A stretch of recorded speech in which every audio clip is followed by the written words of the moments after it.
de la caméra.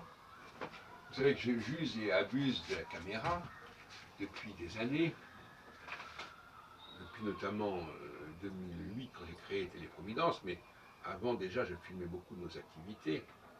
Beaucoup de congrès ont été filmés, ce qui permet à des gens d'en profiter aujourd'hui. Notamment on a un congrès comme celui de 88 où il y avait Michel Gauquelin, Dorsan, etc. Enfin, bon, on voit toutes sortes de congrès qui ont eu lieu. Et la caméra, c'est un piège quelque part, parce que c'est la tentation de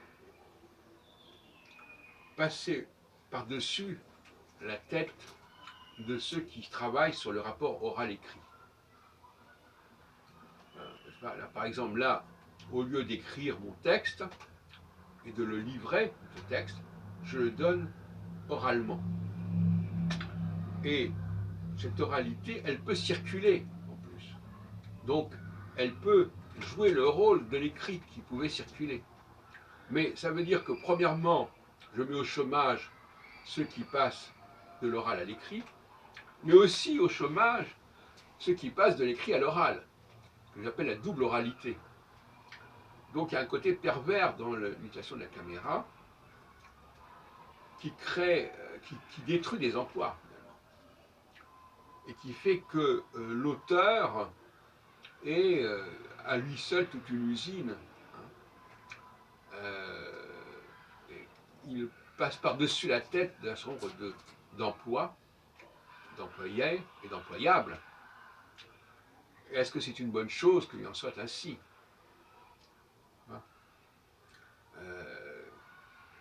Moi, je ne pense pas. Je pense qu'effectivement, là, il y a une situation dramatique, parce que moi, je suis en contact direct avec la caméra, et donc avec la machine, et normalement, je devrais, bon, maintenant, dans nos cafés philo, souvent, c'est pas moi qui filme, c'est une bonne chose, notre ami Christophe ou d'autres qui peuvent filmer, et ça, c'est déjà préférable. Parce que l'auteur lui-même filme, par exemple, que moi, je filme mes propres activités et mes propres cafés philo, c'est quand même un petit peu.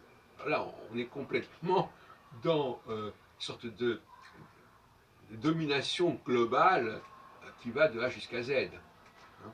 On se substitue même au caméraman. On se substitue. Donc finalement, il y a des auteurs comme moi qui, à un moment donné, sont des hommes orchestres qui font tout, de A jusqu'à Z. Ils se filment eux-mêmes, ils filment les gens qu'ils interviewent, et finalement, il y a toute une population d'emplois qui est ainsi évacuée. En tout cas, dont on peut se passer. Je vous laisse sur cette réflexion assez étrange. La crise de l'emploi, c'est aussi le fait que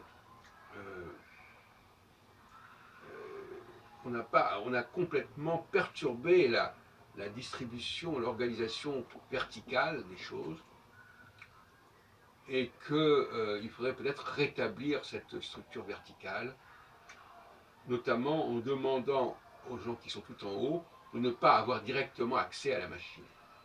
Ce qui permettrait justement d'avoir des populations qui seraient des intermédiaires, qui permettraient de passer de l'oral à l'écrit, puis de l'écrit à l'oral, etc. Donc là, apparemment, il y a une sorte de télescopage professionnel qui est assez alarmant, même si il y a un côté assez jubilatoire dans cette situation.